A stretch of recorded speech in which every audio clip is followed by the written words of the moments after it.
आज आपण जाणून घेऊया सगळ्यात महत्त्वाच्या टॉपिकबद्दल, म्हणजे हाऊसवाईफ एक्झिमा. हे कोणामध्ये दिसून येतं की ज्या बायका डेली त्यांचा पाण्यामध्ये हात जातो, मग भांडे घासायला असू दे किंवा कपडे धुवायला असू दे किंवा सिंपल साधं किचनमध्ये सुद्धा काम असू दे, तर तुम्ही नोटीस केलं असेल की त्यांच्या हाताचे बोटं किंवा त्याची जी स्किन आहे ती रफ होते, त्यांना खाज होते, बऱ्याच जणांना तिथे चिरा पडतात. त्या चिरा पडल्यानंतर साधं भाजी चिरताना सुद्धा त्या गृहिणीला आग होते किंवा मीठ लागल्यानंतर सुद्धा हाताला खाज होणं, आग होणं, त्याच्यातनं रक्त येणं हे सुद्धा दिसून येतं. मग हे का होतं?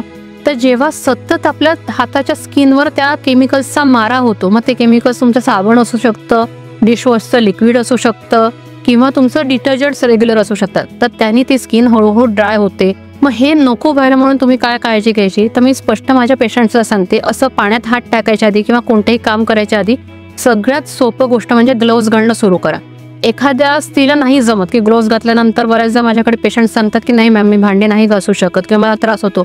सोपा उपाय म्हणजे खोबरेल तेल लावा, प्लेन खोबरेल तेल लावा. काम झाल्यानंतर एक मॉइश्चरायझर, साधा सोपा मॉइश्चरायझर सकाळी, रात्री, दुपारी 3 ते 4 वेळेस लावा.